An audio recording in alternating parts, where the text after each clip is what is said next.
오늘 주신 말씀 속에 복음의 제사장이라는 제목으로 함께 은혜를 나누겠습니다. 기도하겠습니다. 사랑과 은혜가 많으신 하나님, 오늘도 우리를 은혜의 보좌 앞으로 불러주셔서 말씀 앞에 섰습니다. 성령께서 이 시간 임재하여 주시사 우리에게 말씀하여 주시고 주님의 은혜를 깨달을 수 있는 우리 모두가 되게 하여 주시옵소서.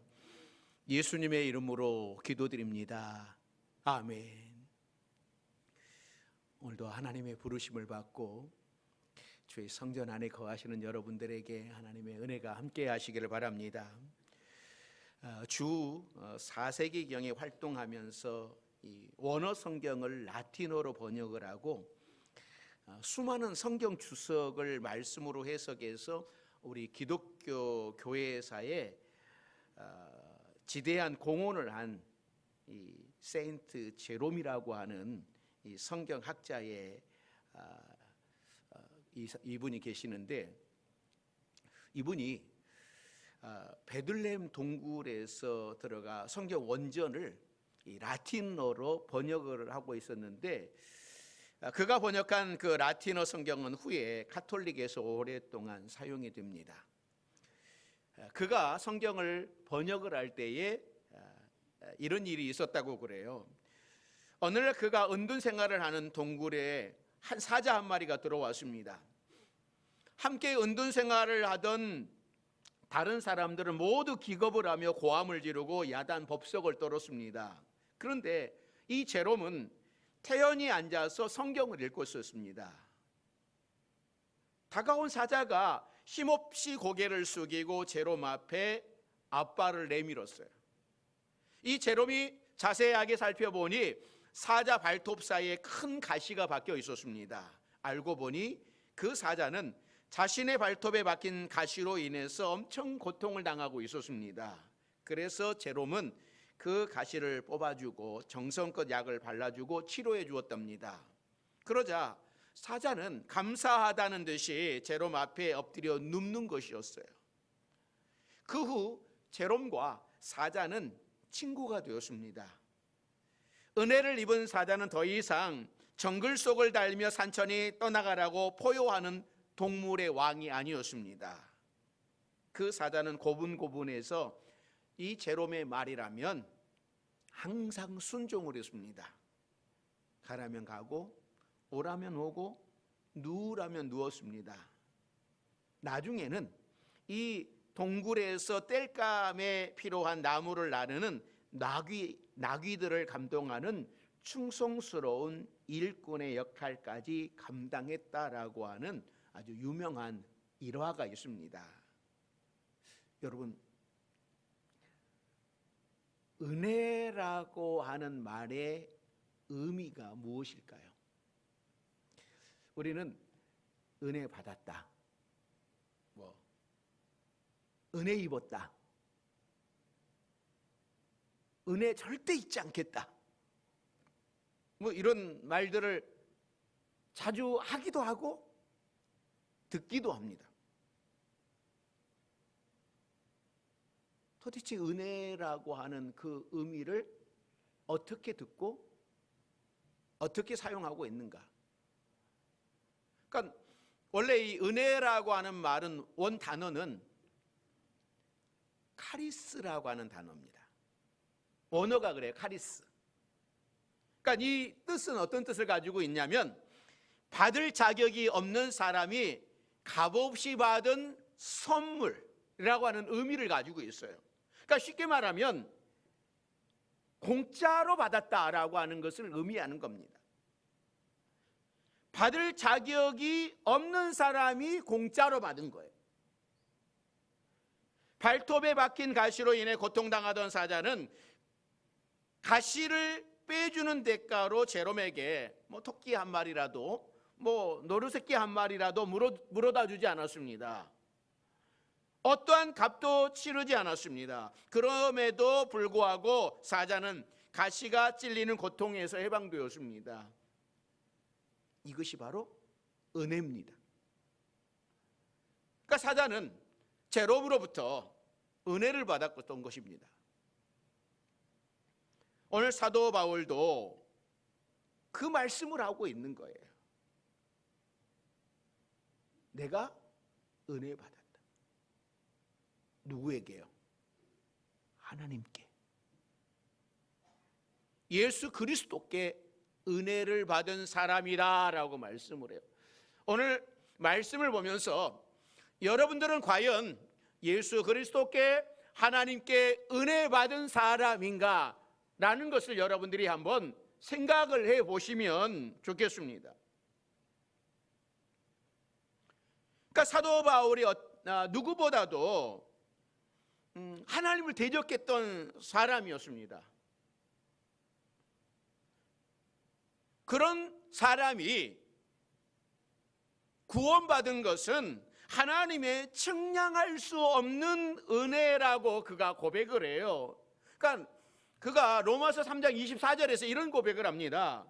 그리스도 예수 안에 있는 속량으로 말미암아 하나님의 은혜로 값없이 의롭다 하심을 얻은 자 되었느니라.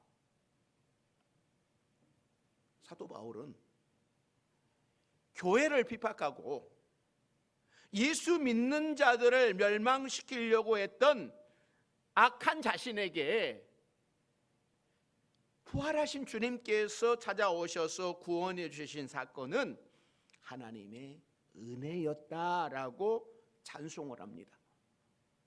그런데 사도 바울은 자신에게 구원을 주신 하나님의 은혜를 찬송을 하고 그 은혜에 감사하기만 한 것은 아니었어요. 거기에서 한 발자국 더 앞으로 나갔습니다. 값없이 구원을 받은 자로서 받은 은혜가 너무나 소중하기에 그 받은 은혜, 하나님의 은혜를 다른 사람들과 나누기로 결심을 한 거예요. 자, 그래서 15절에 이런 고백을 합니다. 15절 말씀 같이 읽습니다. 그러나 내가 너희로 다시 생각나게 하려고 하나님께서 내게 주신 은혜로 말미암아 더욱 담대히 대량 너희에게 쏟노니. 그러니까 사도 바울은 자신이 하나님께 받은 그 은혜가 엄청나다라고 하는 사실을 알고 로마에 있는 성도들에게 받은 은혜에 대해서 간증을 합니다. 여러분, 신앙생활은 여기에서부터 출발하는 거죠. 내가 하나님께 은혜 받은 것에서부터 시작을 하는 거예요. 이 은혜, 여기서부터 시작을 하면 여러분, 우리는 시작을 안 하면 신앙생활을 잘 할 수가 없습니다. 어렵습니다. 피곤합니다. 짜증납니다. 왜 이렇게 해야 되는가? 그러니까 신앙의 출발점은 이 은혜를 아는 것서부터, 은혜를 깨닫는 것서부터 시작이 되는 거예요. 한번 여러분들도 생각을 해보십시오. 나도 예수 그리스도의 십자가의 은혜를 받았는가? 내 안에 예수 그리스도의 십자가의 은혜가 있는가? 하나님의 사랑이 내 안에 있는가?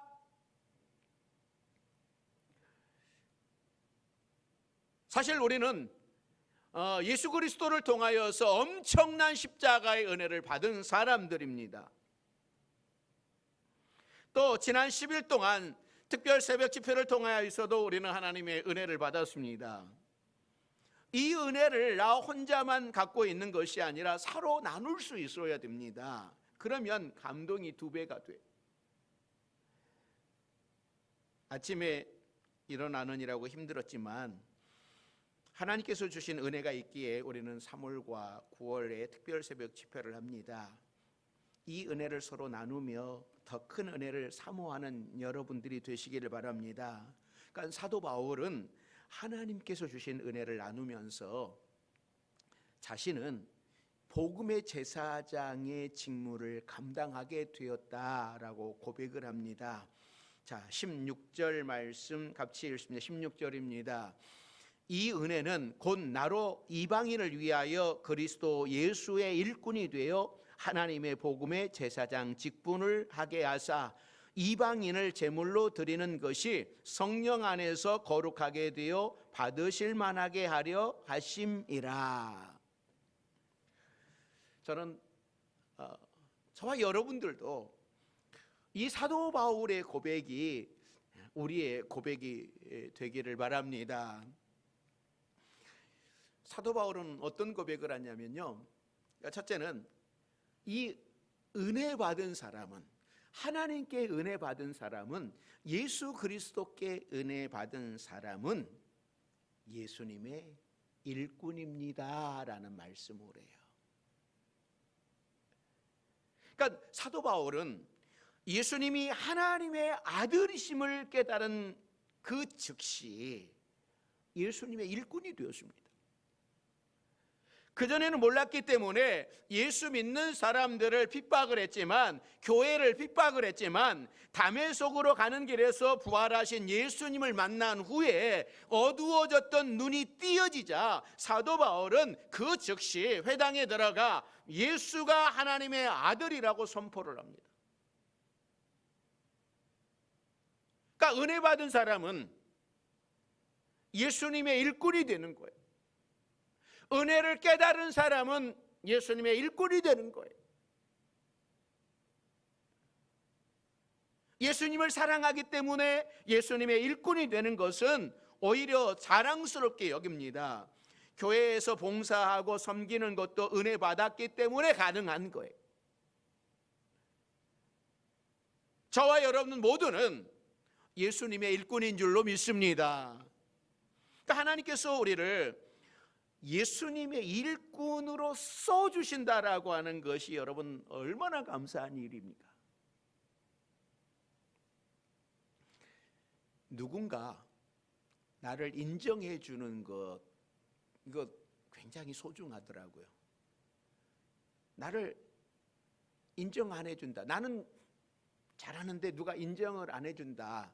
자, 그러면 뭐 할 말이 없는 거예요. 그런데 여러분, 누가 인정해 준다라고 하는 겁니까? 하나님께서, 예수 그리스도께서 나를 인정해 주셔서 나에게 직분을 주신 거예요. 나를 인정해 주셔서 감히 죄인이 하나님의 일을 하는 거예요. 여러분, 이거보다 영광스러운 것이 여러분 어디에 있습니까? 이것보다 감사한 일이 여러분 어디에 있습니까? 영광스러운 거예요.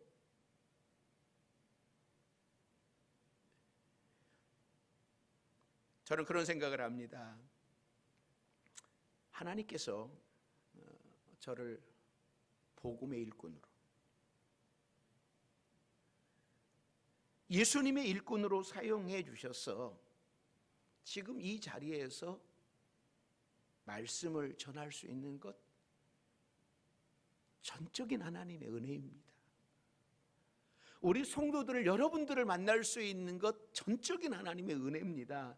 저는 자격이 없지만 하나님께서 은혜를 베풀어 주시고 우리를 이 성전으로 인도해 주셨습니다. 하나님의 자녀 삼아 주셨습니다. 이게 하나님의 은혜입니다. 저만 예수님의 일꾼이 아니라 우리 성도들 모두가 예수님의 일꾼입니다. 교회에서만 예수님의 일꾼이 아니라 가정에서, 사업장에서, 직장에서 우리는 항상 예수님의 일꾼으로 살아야 됩니다. 하나님께서는 우리가 어떤 직업을 가졌느냐에 관심을 기울이지 않습니다. 하나님께서는 우리들이 재산이 많은가 적은가에 관심을 기울이지 않습니다. 하나님은 우리가 우리의 가정에서, 우리의 학교에서, 우리의 직장과 사업장에서 어떤 삶을 살아가고 있느냐에 관심을 기울이십니다. 여러분, 여러분이 사업장을 경영하는 사업자이십니까? 사업가로서 사업을 잘하여 주께 영광을 돌리고 주님이 주신 물질을 영혼 구원에 사용하셔서 주의 일꾼의 사명을 잘 감당하시기를 바랍니다. 여러분이 가정주부이십니까? 가정주부로서 가정을 잘 돌보아 불신자들이 부러워하는 가정을 꾸리십시오. 주의 일꾼의 사명을 잘 감당할 수 있기를 바랍니다. 여러분들이 학교에서 공부하는 학생입니까? 학업을 열심히 하여 좋은 성적을 거두고 많은 불신자들에게 도전을 줌으로써 주의 일꾼의 사명을 감당할 수 있기를 바랍니다. 여러분들이 직장인입니까? 직장이 나에게 맡겨준 선교지라고 생각을 하고 직장에서 주의 일꾼의 사명을 잘 감당하시기를 바랍니다. 하나님의 은혜를 받은 저와 여러분 모두는 주의 일꾼입니다. 미국의 한 청년이 아프리카에 선교사로 가기로 지망을 했어요. 수속 절차를 거의 끝내고 마지막으로 출발을 확인하려고 뉴욕에 갔는데 거기서 선교사로 갈 수 없게 되었습니다. 불합격이 된 거예요. 이유가 뭐였냐면 그의 부인이 아프리카 기후에 도저히 견딜 수 없는 체질임이 밝혀진 거예요. 이 아내의 몸이 너무나 약해서 부부가 가서 선교할 수 없다라고 하는, 그래서 선교사 파송을 할 수 없다 이렇게 결정이 되었습니다. 이 청년은 부인과 함께 고향으로 돌아왔습니다. 주님을 위하여 헌신의 각오를 했는데 이루지 못하니 또 한편으로는 실망이 되기도 했습니다. 그러나 그는 다시 결심을 합니다. 내가 선교사로 가지는 못하지만 내가 돈을 열심히 벌어서 선교사의 일을 돕겠다라고 하는 결심을 하였습니다. 이 청년의 아버지는 치과 의사였는데 이 아버지가 부업으로 교회의 성찬식에 사용하는 포도즙을 만드는 사업을 했어요. 청년은 자기 아버지의 그 사업을 인계받았습니다. 그는 주님을 위해서 돈을 쓰겠다라고 하는 한 가지 목적만을 가지고 열심히 일을 합니다. 결국 하나님께서 그의 사업을 축복해 주셨는데 그는 하나님 앞에 결심한 대로 사업을 통해서 벌어들이는 돈을 정성껏 헌금하였습니다. 그는 한 영혼이라도 먼 이국에서 주님께 인도되는 것을 기뻐하며 거액의 선교비를 하나님께 드립니다. 그 청년의 이름이 바로 웰치였고 그가 만든 포도즙이 그 유명한 웰치 포도즙입니다. 선교지에 나가는 것만 하나님의 일이 아니라 내가 있는 직장과 사업장과 가정에서 예수님의 일꾼으로 사는 것이 더 중요한 겁니다. 그래서 17절에 이렇게 말씀을 하는 거죠. 자, 17절 말씀 같이 읽습니다.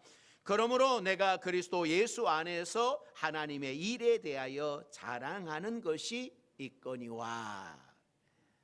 여러분 이 17절 말씀 다시 한번 띄워주실래요? 17절. 네, 이 말씀을 현대인의 성경으로 제가 이렇게 한번 바꿔서 읽어볼게요. 이게 훨씬 더 쉬워요. 현대인의 성경은 이렇게 번역을 했어요. 그러므로 나는 하나님을 섬기는 일을 그리스도 예수 안에서 자랑스럽게 여깁니다. 사랑하는 성도 여러분, 사도 바울은 하나님의 일꾼인 것을 자랑스러워했어요. 세상적으로 자랑할 것이 많이 있었지만 그러한 것들을 자랑하지 않았습니다. 왜냐하면 주님 외에는 그 어떠한 것도 알지 않겠다고 결심을 했어요. 주님께 받은 은혜가 너무나 큰 거예요. 주의 십자가의 은혜가 너무나 큰 거예요. 예수 믿는 사람들을 핍박하고 교회를 핍박하고 스데반을 죽이는 데 앞장섰던 사도 바울을 주님이 만나주셨고 은혜를 주셨어요. 그 은혜를 받고 보니까 무엇이 소중한지를 알게 되었습니다. 우리 파주 명성교회 우리 성도들이 예수님의 일꾼이 되어 이 일을 자랑스럽게 여기고 세상 사람들에게 예수님을 자랑하는 여러분들이 되시기를 주의 이름으로 축원합니다. 두 번째는요, 이 은혜 받은 사람은 복음의 제사장이 됩니다. 그러니까 사도 바울은 자신을 복음의 제사장이라고 이야기를 해요. 이 사도 바울은 구약 율법을 아주 잘 알고 있었던 사람입니다. 그러니까 제사장은 레위 지파 중에서도 아론 자손에서만 알 수 있는 거예요. 그런데 베냐민 지파에 속한 자신이 스스로 제사장이 되었다고 말합니다. 이것은 율법을 잘못해서 한 것은 아닙니다. 그러니까 구약의 제사장은 하나님과 백성 사이에서 중간 역할을 했어요. 그러니까 백성들이 죄를 짓고 회개하기 위해서 제물을 가져오면 그 제물로 제사를 드리면서 백성의 죄가 용서받았고 거룩하게 되어 다시 하나님과 교제할 수 있는 돕는 역할을 제사장이 했어요. 이 제사 제도는 예수님이 십자가에 달리신 이후로 바뀌었습니다. 그러니까 예수님은 보혈의 피를 흘리시고 스스로 제물이 되셔서 누구나 십자가 앞에 엎드리기만 하면 거룩한 백성이 되어서 하나님 앞에 길을 갈 수 있는 길을 열어주셨습니다. 이제 짐승의 피로 드리는 제사는 별 의미가 없게 돼버린 거예요. 그래서 이 신약의 백성들은 누구나 다 제사장이에요. 그래서 사도 베드로도 이런 고백을 하는 거예요. 자, 베드로전서 2장 9절 말씀 같이 읽습니다. 그러나 너희는 택하신 족속이요 왕 같은 제사장들이요 거룩한 나라요 그의 소유가 된 백성이니 이는 너희를 어두운 데서 불러내어 그의 기이한 빛에 들어가게 하신 이의 아름다운 덕을 선포하게 하려 하심이라. 그러니까 구약에서는 일반 백성들이 제사장을 통해서만 하나님 앞에 나아갈 수 있었지만 예수님 덕분에 우리는 누구나 하나님 앞에 직접 나갈 수 있는 거예요. 그래서 십자가의 보혈을 믿기만 하면 누구나 제사장이에요. 제사장이 제사를 드리기 위해서 제물이 있어야만 했습니다. 그러니까 제물 없이는 제사 드릴 수 없는 거예요. 우리가 하나님 앞에 나갈 때에 제물을 가지고 예물을 가지고 나오는 것처럼. 그러니까 사도 바울은 자신이 복음의 제사장이 되어서 이방인을 제물로 하나님께 드리겠다라고 하는 거예요.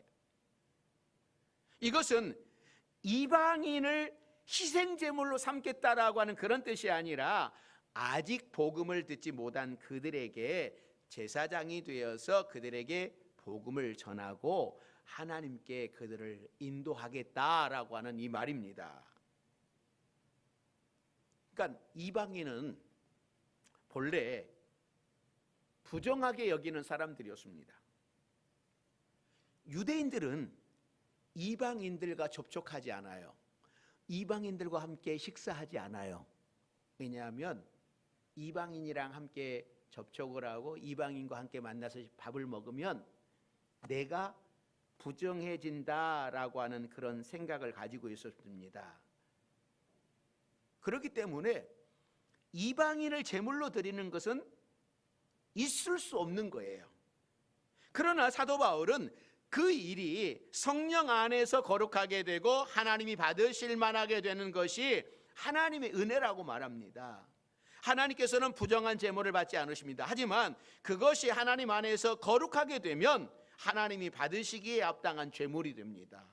사도 바울은 자신이 복음의 제사장이 되어서 이방인들을 하나님이 받으시기에 합당한 제물로 드리겠다. 사랑하는 성도 여러분,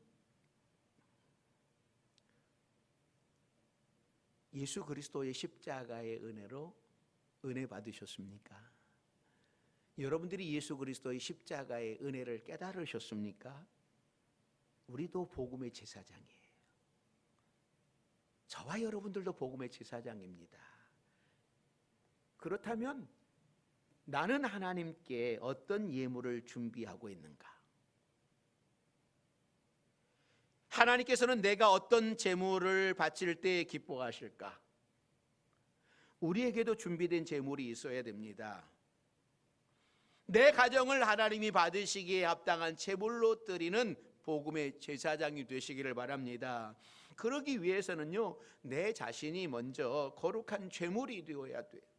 내가 부정한데 누구를 거룩한 제물로 드릴 수 있겠습니까? 하나님 앞에서 먼저 거룩한 제물이 되십시오. 그리고 우리의 가정과 교회와 이웃과 직장이 나를 통해서 하나님께서 받으시는 제물이 되도록 그들을 이끌어갈 수 있는 여러분들이 되시길 바랍니다.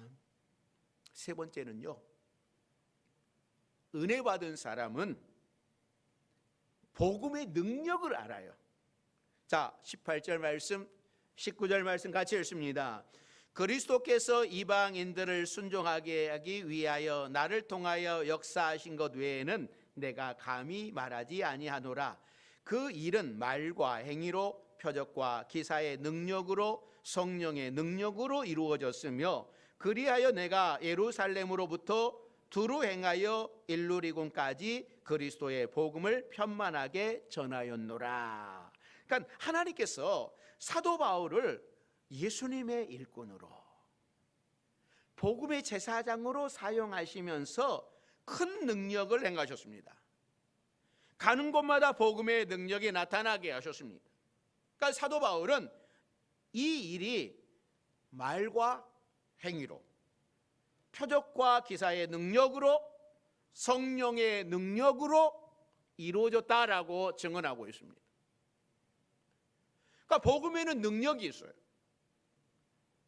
하나님께서 복음이 들어가는 곳마다 성령의 능력이 나타나게 하셨어요. 우리도 이번 3월 특별 새벽 집회를 하면서 갑절의 능력을 구했습니다. 우리에게 주신 갑절의 능력으로 인하여 이 어려운 시대를 이길 수 있는 힘이 우리 안에 들어와요. 이것은 내 힘이 아니라 성령의 능력입니다. 사실 성령의 능력이 아니면 우리가 쓰러져요. 성령의 능력이 내 안에 없으면 믿음 지키는 것이 어렵습니다. 세상 사람들 속에서 내가 믿음 지키며 살아가는 것이 정말 어렵습니다. 또 우리가 쓰러져 넘어지면 다시 일어나지 못하는 거예요. 절망하고 좌절하여서 일어날 수가 없습니다. 그런데 성령이 내 안에 능력을 주셔서 뭐예요? 시험에 들었다가도,